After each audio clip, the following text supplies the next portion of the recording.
Talon Team. Donc là, on va accueillir une grande équipe. Vous pouvez l'applaudir, s'il vous plaît.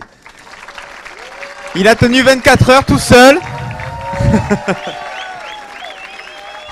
Merci. Alors je tiens à préciser que s'il est tout seul, c'est pas parce qu'il n'a pas d'amis. C'est parce que... Si, un peu quand même. non, c'est que ça a été le seul à prendre un risque, c'était de travailler sur une fusée pour ADS Astrium. Et écoute, t'as 3 minutes maintenant pour nous faire rêver, de monter dans les étoiles. Oui. Peut-être qu'on va redescendre vite, Oui, mais... je pense. Je te laisse faire. Donc, voilà, mon projet, ça a été d'étudier la faisabilité d'une coiffe en bois. Ah oui, pardon. Si tu veux, je te tiens le micro. Alors, je sais pas si tout le monde sait ce que c'est une coiffe. Moi, je le savais pas avant. Donc, c'est tout simplement une espèce de petit capuchon qui vient s'enfiler au bout des fusées pour protéger en fait les satellites qu'on met au bout de la charge utile, qui est donc située juste en dessous. Comment on fait? Je te le fais. Merci. Je peux l'aider? Ça vous dérange pas? Vous pensez pas que c'est une aide injustifiée? Ah, je m'assois parce que je suis un peu fatigué. Donc, en fait, actuellement, pour les fusées, on utilise généralement des composites à base de résine en nid d'abeille et en quoi? Et en carbone. Donc, ce qui n'est pas très écologique parce que déjà, l'aluminium pour l'extraire, ça demande beaucoup d'énergie. Donc, Astrium a eu la bonne idée de vouloir développer donc une coiffe en bois. Donc ça paraît un peu fou et je vous avoue ça l'a été. Donc voilà, alors l'intérêt d'une coiffe en bois déjà c'est que c'est écologique. Vu que c'est la grande mode en ce moment, je pense qu'ils ont fait un peu comme tout le monde aussi. C'est un bon argument commercial. Donc voilà. Ah oui, non, et aussi, ce qu'il y a d'intéressant, c'est que contrairement aux coiffes actuelles qui sont en aluminium et auxquelles on est obligé d'appliquer un traitement thermique pour pouvoir leur conférer une bonne protection thermique et une bonne protection acoustique, les coiffes en bois, en fait, ont déjà ces comportements thermiques et acoustiques dus à leur caractère intrinsèque. Donc voilà, alors au début de l'étude, je vais vous présenter donc, les caractères intrinsèques de ce matériau vert, qui est un composite à base de bambou et de résine formophénolique. Donc bon, c'est comme on appelle ça des matériaux verts, c'est-à-dire écologiques, biodégradables, qui n'abîment pas l'environnement. Ensuite, dans l'étude extrinsèque, on a étudié le comportement de ce matériau pour en voir ses réactions, en fait, tout simplement. Et finalement, il a été demandé d'intégrer un petit système de séparation de la coiffe.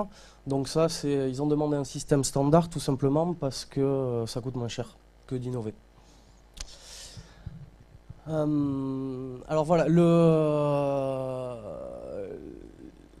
l'étude a été lancée en fait hier matin à tous les niveaux, c'est-à-dire que les échantillons éprouvettes qui vont être testés sur le nouveau matériau écologique sont chez le fabricant, il n'y a pas de résultat pour le moment. Donc à partir de là, on a été obligé de poser certaines hypothèses après certains échanges avec le fabricant et son expérience. Il nous a conseillé de nous orienter sur le comportement mécanique de la fibre de verre et de prendre seulement 60% de ce comportement. Donc voilà les caractéristiques du nouveau matériau, donc isotrope, c'est-à-dire que c'est un matériau homogène, en chaque point du matériau il a les mêmes propriétés. La masse volumique, le module d'élasticité qui a été déduit de celui de la fibre de verre et la résistance à la rupture qui a également été déduite de celle de la fibre de verre. Non, on peut revenir 2 secondes?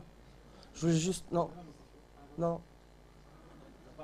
Je voulais juste dire quelque chose un peu personnel par rapport à la bonne idée d'Astrium qui veut se placer dans une démarche écologique en faisant une coiffe en bois. il défriche la forêt de Thaïlande pour avoir son bambou. Donc bon, c'est un peu contradictoire parce que dans le développement durable, le but c'est quand même de fabriquer en local pour éviter tous les frais, les dépenses énergétiques dues à l'acheminement des matières premières. Voilà, c'est une petite parenthèse. Donc, une fois les propriétés déterminées de ce matériau, on l'a modélisé sous CATIA dans le but en fait, d'en étudier le comportement. Donc ça, c'était les différentes données fournies par Astrium pour tester le comportement de la coiffe. Donc c'est ce que nous avons fait. Donc là, vous pouvez voir le joli dessin avec toutes les couleurs du calcul de structure, avec les contraintes de fond de Mises. Alors on a eu un résultat extraordinaire, une coiffe avec une très très faible épaisseur de 3 mm et demi. Mais le problème, c'est qu'on n'a pas réussi à prendre en compte ce paramètre. Ce qui est assez important, du coup, l'étude est complètement faussée. Mais on a essayé. Donc voilà. Donc ensuite, voilà, c'est simplement la présentation de deux systèmes pour éjecter la coiffe, en fait. Alors je ne sais pas si ça parle à certains. Moi, j'ai découvert ça aussi durant ces dernières 24 heures. Le premier, c'est un petit système de goupilles, en fait, avec un couteau qui, suivant une certaine pression, en fait, une fois l'atmosphère passée, les goupilles vont se rompre, le couteau va partir comme une balle et va en fait exploser la coiffe. Et le deuxième mécanisme, c'est un mécanisme type vis-écrou, et c'est un peu le même principe en fait. Au moment, sous une impulsion électrique, il y a des boulons qui explosent, et il y a tout qui s'ouvre, et la coiffe part. Donc voilà, alors comme conclusion, voilà. Par la suite, ce qui serait bien la semaine prochaine, ils vont recevoir les résultats de Polycontact en fait sur les éprouvettes. Donc il y aura tout simplement à réappliquer les mesures des éprouvettes sur ce qui a déjà été fait. Et ce qui serait pas mal aussi, c'est dès lundi essayer de contacter l'interlocuteur chez Astrium, mais que je n'ai absolument pas eu, qui m'a absolument pas répondu. Et c'est dommage parce qu'on aurait peut-être pu prendre en compte le paramètre manquant. Voilà. Sinon, pour moi, ça a été une expérience très enrichissante. J'ai appris plein de choses sur les fusées que je ne connaissais pas. Pour Astrium, c'est peut-être moins bien, mais bon. Après, oui, voilà, je suis un peu épuisé parce que tout seul, ça a été un peu dur. Je ne me suis pas couché. Et puis, voilà. Attendez, j'ai pas fini. Et je voulais quand même aussi remercier les organisateurs, le staff et puis l'ensemble des élèves, parce que j'ai été agréablement surpris par vraiment la sympathie de tout le monde et l'accueil que j'ai pu avoir. J'ai pas rencontré tout le monde, mais le peu de personnes que j'ai rencontrées ont vraiment été adorables. Voilà. Merci. Ça va vite, 3 minutes. Questions, remarques, interrogations? Non?